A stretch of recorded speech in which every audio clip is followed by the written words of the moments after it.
Hello and welcome to Your New Jersey. I'm Lisa Marie Faldo. On today's show, we'll learn about the psychology behind New Year's resolutions with Hasbrouck Heights psychologist, Dr. Carrie Ditzel. But first, the Partnership for a Drug-Free New Jersey is an organization that looks to fight drug addiction. Joining me now to tell us more is Angela Conover, their Director of Opioid Response and Prevention Outreach Services. Angela, welcome to the show. Hi, thanks so much for having me today.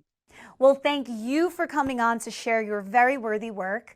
Please tell us how your organization helps spread awareness about drug abuse. Absolutely. So, we find people need to know about the risks of the drug crisis that is happening and the addiction crisis that's happening in our state right now. And so we know prevention and education and awareness are so important. And so we look at different ways of getting that message out. I mean, through um, media, through bus shelter signs or billboards on buses and trains across the state. We do some parent education workshops. We talk to business leaders about talking to their employees. We have learning series that provides different information on the opioid crisis that's impacting so many in our state.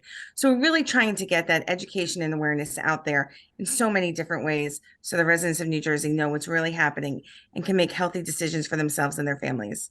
Right now, the opioid crisis is pretty dire. It's unfortunate that we're still seeing our numbers in that 3,000 death range each year, which is really unfortunate.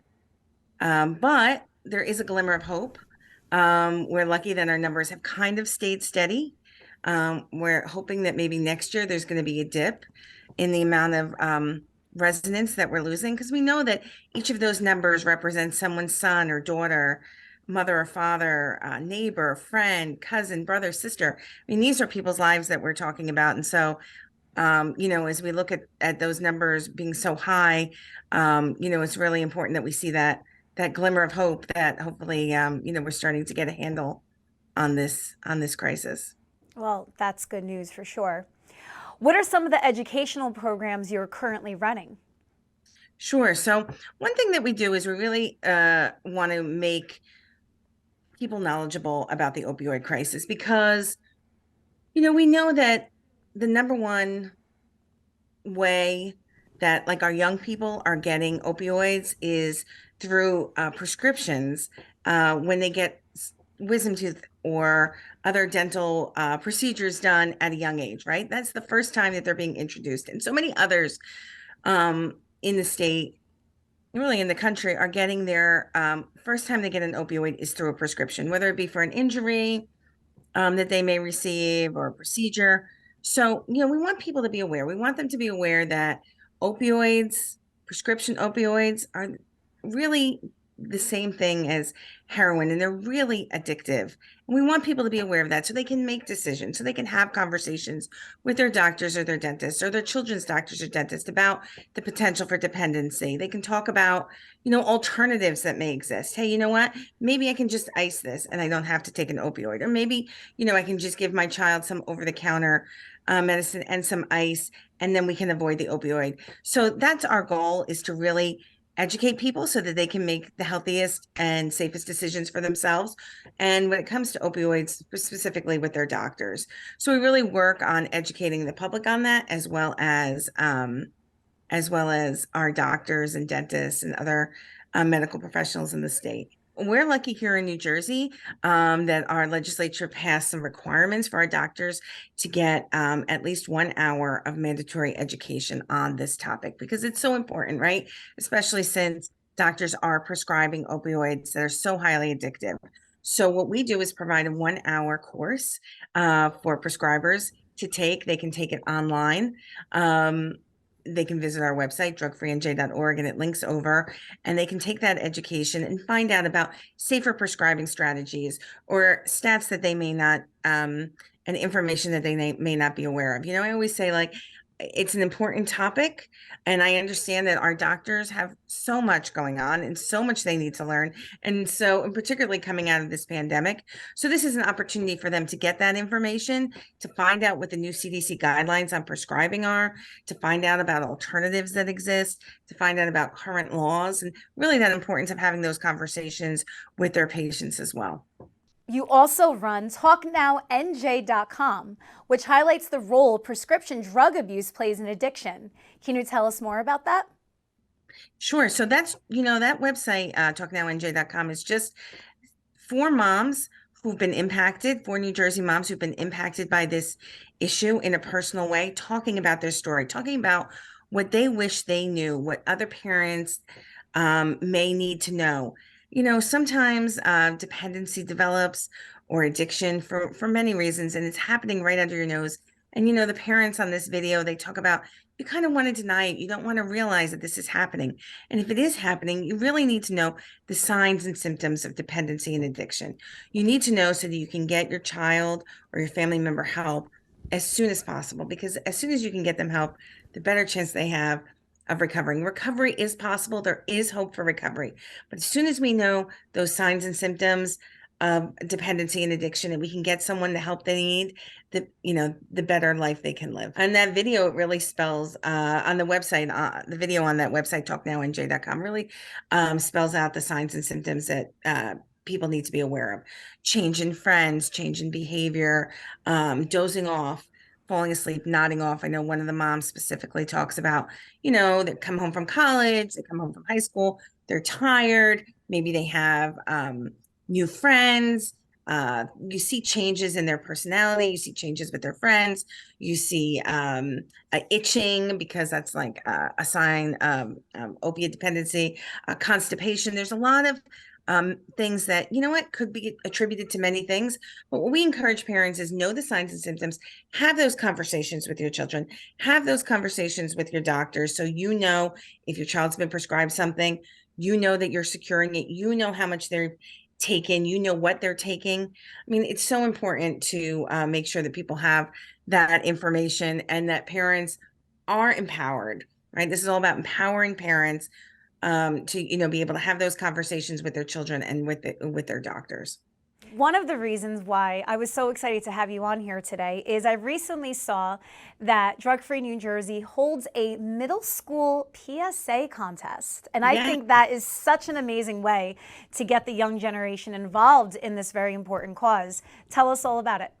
Sure. Well, you understand the value of media, right? And messaging. And so what we do is we ask, we want to get a message out to middle school students. We want them, we know that middle school students are at an age where they're going to be starting to make decisions about drugs and alcohol. And we wanted to get a message to them out about, making healthy decisions. And so we didn't want to come at them through, our adult eyes and tell them, what to do and what to say. So what we are asking our middle school students to come up with a 30-second commercial script, film it, and, talk to their peers about why it's important to, make drug-free decisions and live a healthy lifestyle. And so right now, right, with TikTok and it's something everybody's doing. So we really want to focus on that topic, ask them to focus on that topic. And we're accepting entries until the spring. So asking, anyone to send in their script or their 30-second video of the middle school students who, have a message to share with their peers. I love that. Everybody's a video editor now, right? Yes. Because of TikTok and all these platforms.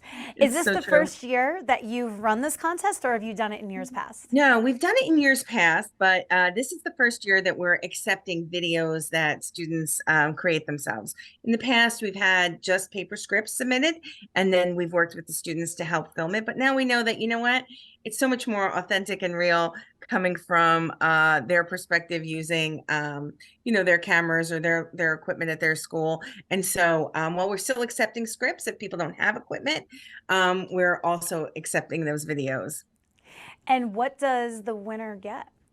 So the winner, we distribute the PSA across the state to all the different television stations to run. We share it on social media, we share it on our websites, and we share it at a number of different venues that host peers, middle school students. And we show it to those groups of students. We share it with every school in the state. So we really, really get that message out, and the students get a prize as well as their school. That is so exciting. Only one winner? Only one winner, yes. And it's so hard to judge them. It's so hard because we get so many great, unique perspectives. I think last year we had a great one where kids were like kind of in a video game and all the obstacles that kind of got thrown at them. And so, not things that we're thinking about or that's in our reality, in this generation, but looking at the younger kids to kind of come up with those peer messaging. Well, when you finally pick your winner, I want them on the show in the spring to talk to Absolutely, them about what absolutely. inspired them. We'll play the video. We'll have a really great time with We'll that. definitely get them. They would absolutely love that. That would be great. Thank you. So before we wrap, Angela, why are you so passionate for this cause? Tell us a bit about yourself. Sure. So, and I had a media background when I started, and I said, how can I was working at a newspaper out of college, and I thought, how can I take the skills that I have to really help make a difference? And when it comes to addiction and the addiction crisis, so many times I hear from parents who lost a child, if I only knew, if I only knew to look for this sign or symptom, if I only knew to secure those prescriptions I had in my home, if I only knew to have that conversation and warn my child, I could have saved my child's life. And so I thought, you know what? Education is power. We know that. And anything that I can do to help raise awareness and education, that could save someone's life. And so that is what drives me. It's a field that has a lot of ups and downs. I meet countless people who have experienced loss or addiction, but really it just continues to motivate me to try to get those messages out, try to raise awareness and educate, because we all can play a role in trying to eradicate this epidemic.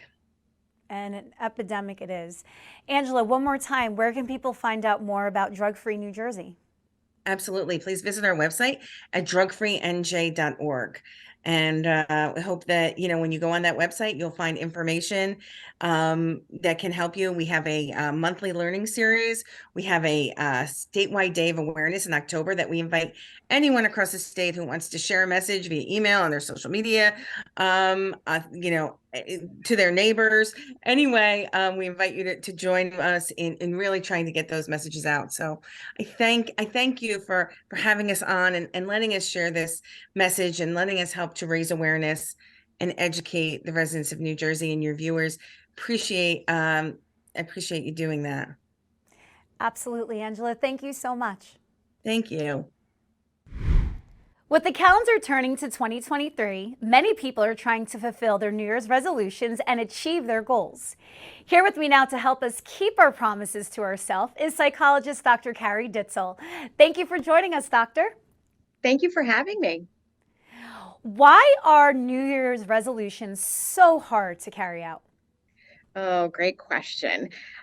The psychology of a resolution really links itself back to goal setting. And the challenge with goal setting and achieving our goals, and thus the resolution, is often when we in a way kind of set ourselves up for failure. So some of the challenges come when we set a goal that is a quantifiable thing, like a number, like I want to lose X amount of pounds or save X dollars, and we don't actually set ourselves up for the steps that get us to that. We just look at the last thing, and that's what we talk about and think and want, but we don't prepare ourselves for the road along the way. So psychologically speaking, we want to definitely think about what gets us to that end goal. And sometimes we don't do that with a resolution. We buy that gym membership and we take the deals and we talk about, the pounds we're going to lose, but we don't do the preparation to get there. So that's oftentimes what trips people up with resolutions. I totally agree with everything that you just said. How does one prepare for their Yeah, journey? yeah. Well, I like to recommend people think a little differently about their resolutions and maybe think about a quality goal versus a quantity goal. So the quantity goal is, a number, pounds, dollars, whereas what else could you decide you want to work on this year and do more of? Something that's more quality related, such as, spending more time with a certain person or less time on your mobile device or doing something that you enjoy more, like watching good movies, and I think that's a great place to start to set yourself up for success because those things are inherently reinforcing as you go along the way. You enjoy doing them and you're more likely to do them again. Um, and those are also things that help us build to those quantifiable goals. So for example, with weight loss, which is that really common one, maybe you're setting yourself up by talking about making healthy choices each day with your food choices versus just talking about pounds, because then you can make a healthy choice one day, feel good about it, you're more likely to make that choice tomorrow. That actually ends up getting you towards that larger goal of the weight loss. So thinking about quality things that you can do that just help you feel good, things you want to do more of versus just those measures at the end can help you be more successful and set yourself up and prepare. So it starts with thinking about it. Yeah. You can do all the preparation, Mhm. like you said, but inevitably we're human and we Yeah. fall off the wagon. So what do you tell people when that happens, when they have their cheat day or, Yeah. spend too much time on their mobile device? Yeah. Look at it as the big picture, right? And look at the everything in totality versus one discrete behavior and give yourself a little forgiveness, right? And in that, look at what you're doing day by day, feel good about it. If you have a bad moment, that's all it is. It's a bad moment. So you could kind of talk yourself through it a little bit, remind yourself that one thing is not going to ruin the whole picture, and then reset and move on. And back to the earlier thing I was saying, maybe reconsider some of the goals or some of the steps that you're taking to make them more about how you're feeling and the quality of what you're doing versus, just some sort of a set thing you have to do. What is your background? How did you get into this? So I have been a clinical psychologist since I, got out of graduate school. I've been working in this field for, gosh, I don't even want to say how long at this point. And I've worked throughout the spectrum of services. I've worked in the hospital inpatient setting, obviously this outpatient setting. I've worked in long-term care with older adults, and that's one of my specialties is working with older adults and life transitions. Oh, wow, that's very interesting. What Yeah. trends are you seeing right now in that sector? Well, that older adults are seeking services, seeking help, and can benefit from mental health services and are paying attention to their mental health, which I think we take for granted.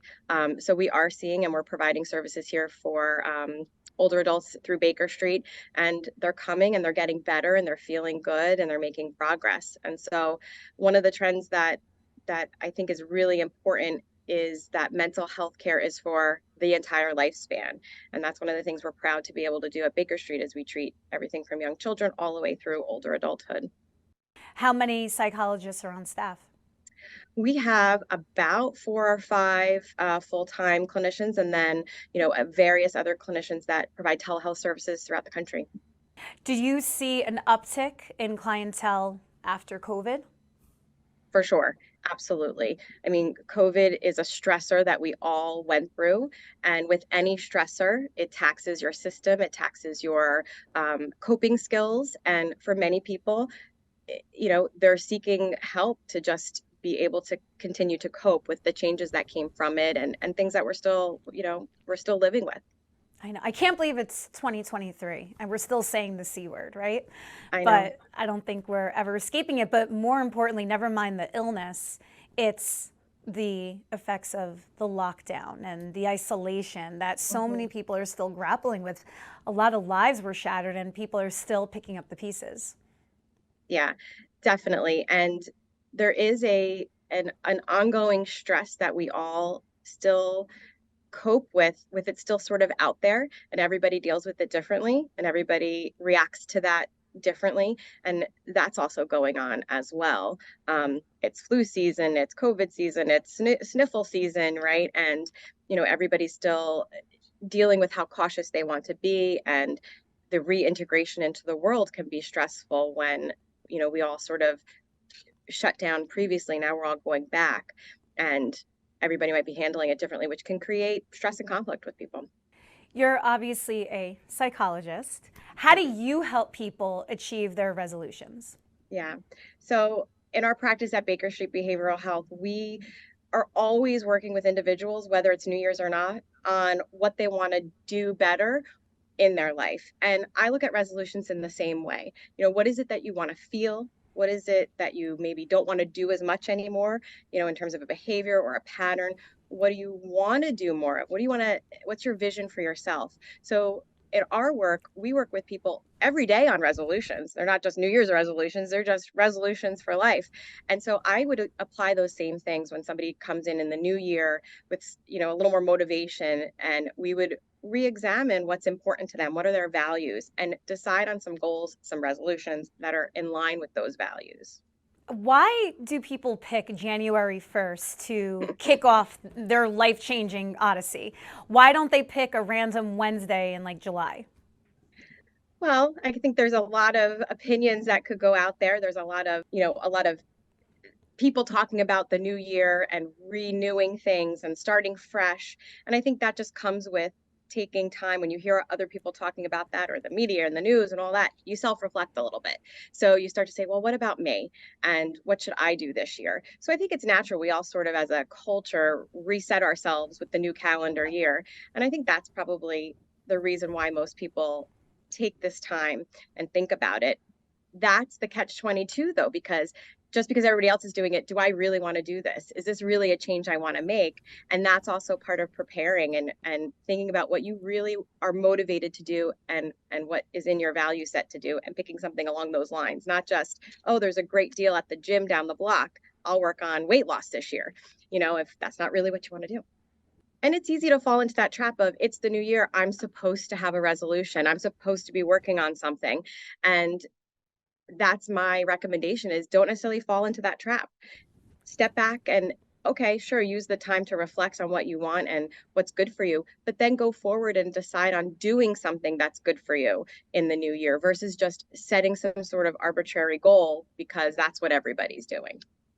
I definitely recommend breaking things down into smaller, doable goals to set yourself up for success.